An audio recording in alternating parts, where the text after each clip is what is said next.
to say that somehow Republicans are to blame for this plan because we didn't have one is just not fair. This is their plan. They knew we weren't going to support it, and they shoved it through anyway, and what they didn't expect was the will of the people that joined, 500 of us, to get the signatures. And that's why we're here today. Tax policy is probably amongst the most complicated things we deal with in Augusta. Even reading the bill, if you don't understand the underlying tax code, doesn't necessarily reveal much. But it was partisan from the beginning. And ultimately, the only Republican who voted for it was Senator Mills. Income tax would be lowered by $107 million. The numbers in your handout are out of date. Be lowered by $107 million. There would be new money coming in from these expansions of the sales tax and an increase of the meals and lodging from 7 to 8.5%. But the amount of that extra money to be paid by Mainers is $53 million. 53 million of the 107, leaving a net burden reduction on Maine people of $54 million. It is not a giveaway to the rich. You may hear that in some of the materials or in some of what you hear tonight. To be honest with you, I've never supported tax reform because I see it as nothing more than a tax shift. A shift that is virtually impossible to do because when you raise taxes on things like meals and lodging and the items that are in this plan, they hit Maine people $2 for every one on the tourist. And that's something most people don't know, but that's what it happened. And this bill relies on the government taking that money from you and then promising to give it back to you in the future. There is no one in this room, including the elected officials, that can promise that. Because any one of us can go at any given time, and history has shown that the legislature cannot keep its word. An item that I think that you need to know is this bill, when it taxes, promises to give back an income tax cut. But folks, there are about 300,000 people in the state, mostly elderly on a fixed income, who don't file an income tax form. The only way they can get a $60 credit, I thought it was 50, but the summary said 60, I believe it's 50. Different credit. 50 to 70. 50 to 70, that's right.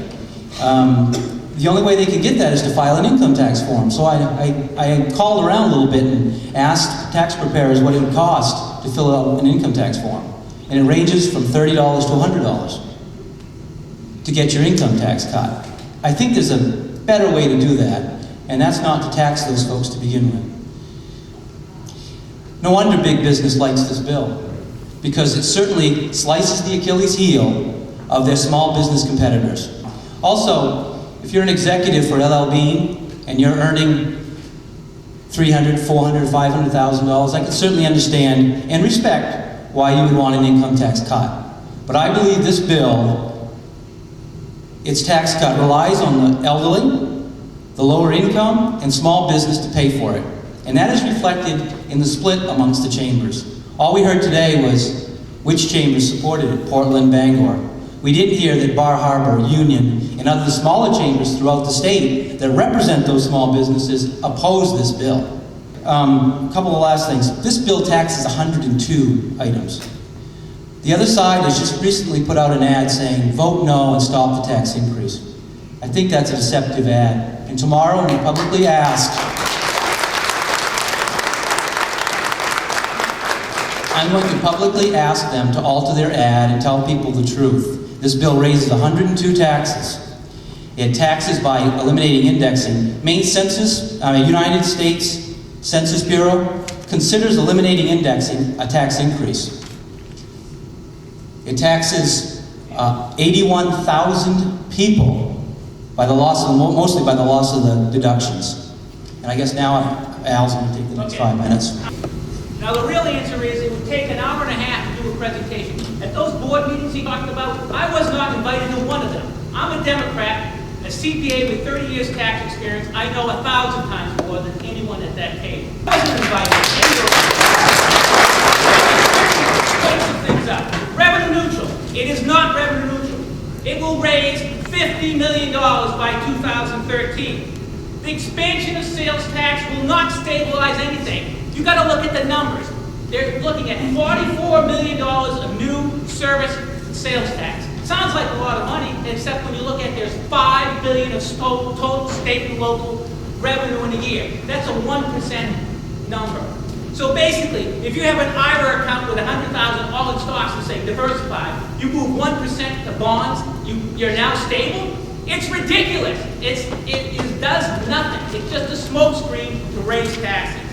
The law provides, the biggest joke of all, this is fairly done for everyone. Yeah, if you make over $300,000, because by 2013, Maine Revenue Services, I use Maine Revenue Service numbers, a group of less than 5,000 people will get a $34 million tax cut. Everyone else, the other 99.3%, will get an $8 million tax increase. That's fair, right? Stop lying. It is not fairly distributed. The income tax, there is no incentive in this for small businesses because the vast majority of small businesses are going to have a tax increase. Again, Maine Revenue Services numbers clearly state that those making between $58,000 and $340,000 will have a tax increase.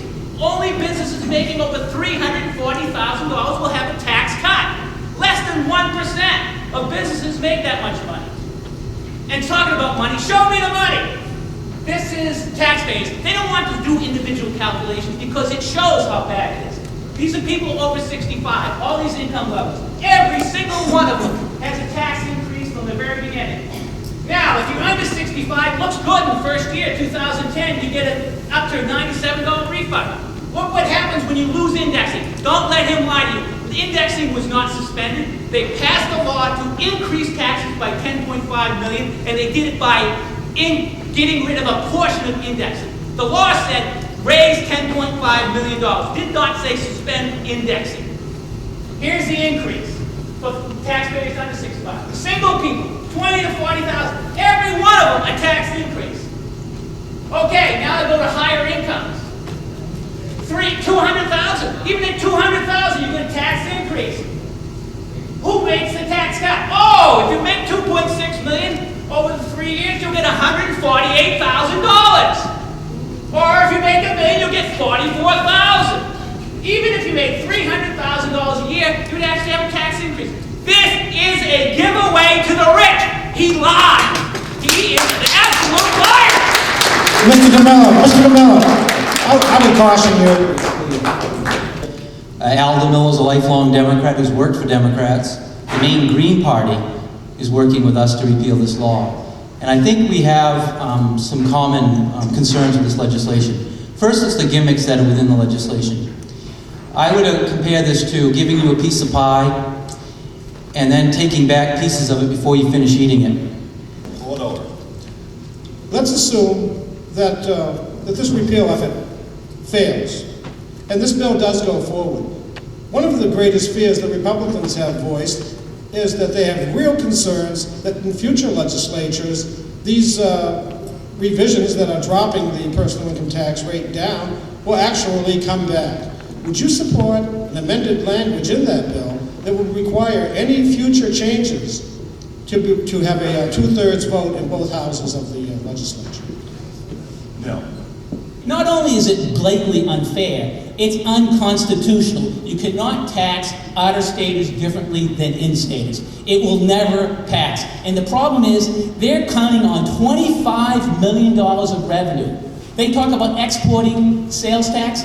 Most of their plan is exporting income taxes unconstitutionally. So when this fails, if it takes too long to get through the court system, we'll owe back $25 million a year to non-residents because we will have to refund it. It's clearly, blatantly unconstitutional.